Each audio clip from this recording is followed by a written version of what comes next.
मैं समझता हूँ कि हमारी ज़िम्मेदारी है, हम तमाम लोगों की जो ज़िंदगी में कुछ सक्सेस हासिल कर लिए हैं, कि हम समाज को वापस करें, हम अपने जैसे 10, 20, 50, 100 लोगों को तैयार करें। इसके लिए थोड़ी कुर्बानी करनी पड़ती है, वक़्त देना पड़ता है, जो जिस कंडीशन में है मतलब।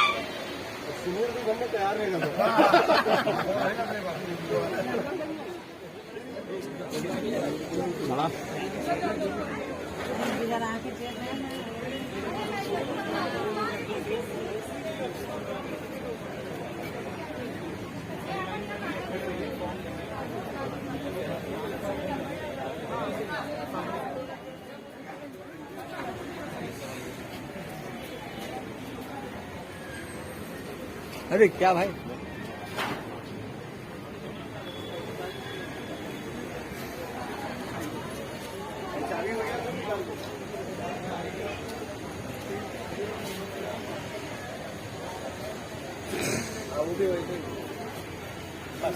हो गया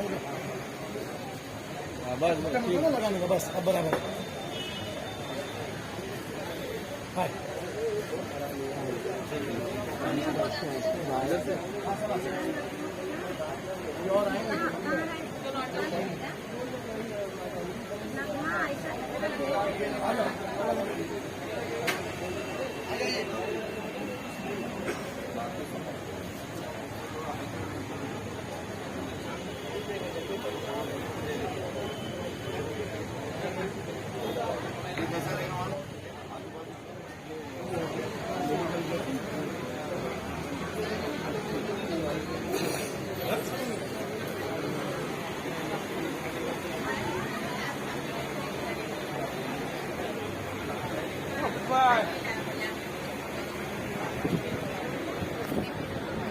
इधर ही है।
शेरबानू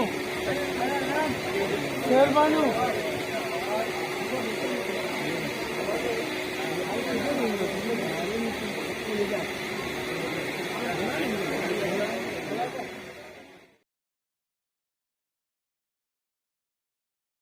तेज़ की बारिश हो रही है, 2 दिन से आंधी तूफान मुंबई में चल रहा है, लेकिन उसके बावजूद हज़ारों लोग यहाँ पे आए और शाम तक वो संख्या तादाद और भी बढ़ेगी। तो इसका कारण ये है कि क्रेडिबिलिटी, आप पे विश्वास लोगों को इतना है कि इस मौसम में, इस बारिश तूफान में भी यहाँ पे आते हैं।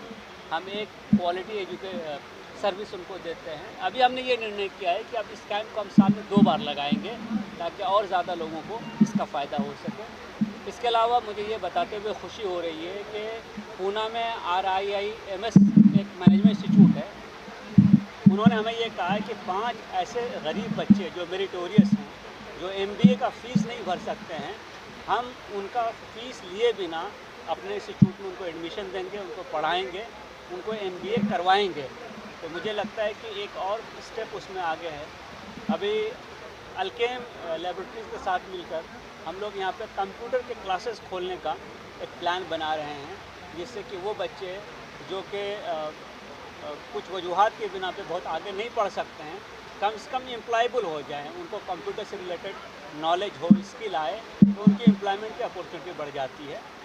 इसी ढंग से कुछ और रिसोर्सेज होंगे तो हम लोग कुछ और पे विचार करेंगे। हमारा काम है कि हम सोसाइटी ने जो हम पे विश्वास किया है, हमको जो प्यार दिया है, जो दुआएं हमको मिली हैं, हम उसको अपने आप को उसका हकदार साबित कर सकें। हम ये साबित कर सकें कि नहीं, दुनिया में कुछ लोग, कुछ संस्थाएं, कुछ इंस्टीट्यूशंस ऐसे भी हैं जो अपने से पहले दूसरों को रखती हैं, समाज में जिनको ज़रूरत है उनको रखती हैं। और मुझे लगता है कि अगर ये सोच समाज में आई तो हमारा समाज बहुत आगे बढ़ेगा। सर, उर्दू अदब और उर्दू तहजीब के लिए आप काफ़ी जाने वाले रहे हैं, गज़लों से आपको बड़ा प्यार रहा है, पासबान अदब के हर बार प्रोग्राम्स अरेंज रहते हैं। सर, उर्दू के लिए कुछ सोचा है कि आपके पासबान अदब में? हम तो हिंदुस्तानी तहज़ीब की बात करते हैं, उर्दू उसका एक हिस्सा है, हिंदी उसका एक बहुत बड़ा हिस्सा है, मराठी उसका एक हिस्सा है। तो हम कोशिश ये करते हैं कि अपने बच्चे, जो नई नस्ल आ रही है, उनको अपने कल्चर, अपने सिविलाइजेशन, अपने लैंग्वेज, उसके बारे में जानकारी हो, वो उससे जुड़े रहें, ताकि कल के दिन ऐसा ना हो कि कोई आदमी उनके बड़े बुज़ुर्गों का नाम पूछे और इनको समझ में नहीं आए बात, या उनको याद नहीं हो। जैसे अब महाराष्ट्र की एग्जांपल मैं देता हूँ कि संत ज्ञानेश्वर ने ज्ञानेश्वरी लिखी, बड़ी मशहूर किताब है। अब वक्त ऐसा आ रहा है कि लोग अगर मराठी नहीं पढ़ेंगे तो ज्ञानेश्वरी भी नहीं पढ़ सकेंगे, और एक स्टेज आएगा कि शायद वो मराठी समझ भी ना सकें। यही हाल उर्दू का है, यही हाल हिंदी का है, यही सब तमाम भारतीय भाषाओं का है। जिस हिसाब से अंग्रेज़ी का प्रभाव बढ़ रहा है स्कूलों में, जिस हिसाब से अपने भाषाओं की पढ़ाई कम हो रही है, क्लासरूम में और टेक्स्ट बुक जिस हिसाब से सिर्फ अंग्रेज़ियों में आ रहे हैं, तो मुझे एक खौफ है, और हम जैसे बहुत सारे लोगों को इस बात का खौफ है कि अगले 30-40 साल में ऐसा ना हो कि हमारे बच्चे हमारे अपनी तहजीब से कट जाएं, अपनी जड़ों से कट जाएं।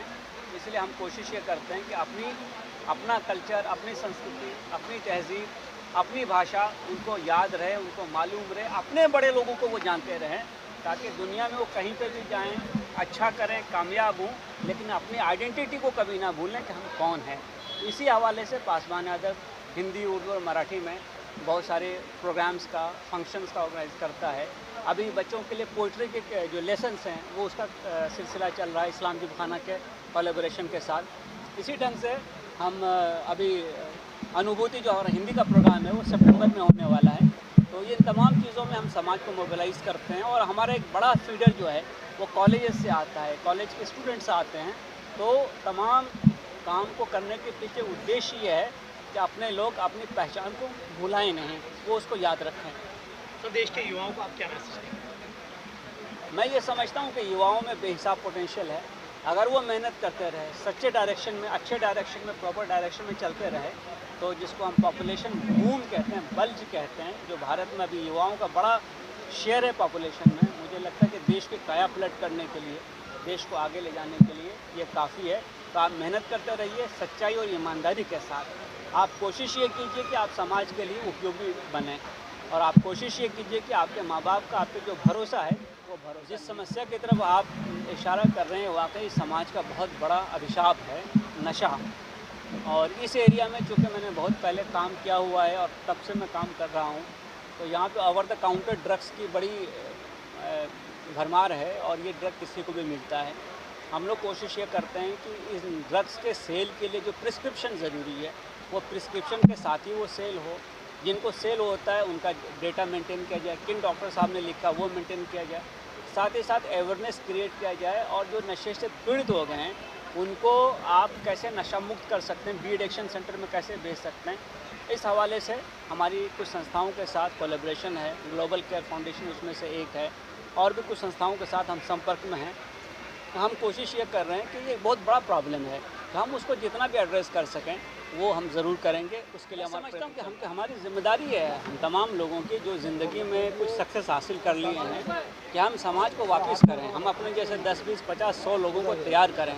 इसके लिए थोड़ी कुर्बानी करनी पड़ती है, वक्त देना पड़ता है, जो जिस कंडीशन में है। मतलब अगर आप पढ़ा सकते तो आप पढ़ाइए, अगर आप इंस्टीट्यूशन क्रिएट कर सकते इंस्टीट्यूशन क्रिएट कीजिए, अगर आप किसी की फ़ी दे सकते हैं तो फ़ी दीजिए, किताबें दे सकते हैं तो किताबें दीजिए। मुझे लगता है कि समाज में ये जागरूकता होना बहुत ज़रूरी है और इसके लिए पिछले 12-13 सालों से हम लोग निरंतर प्रयास कर रहे हैं।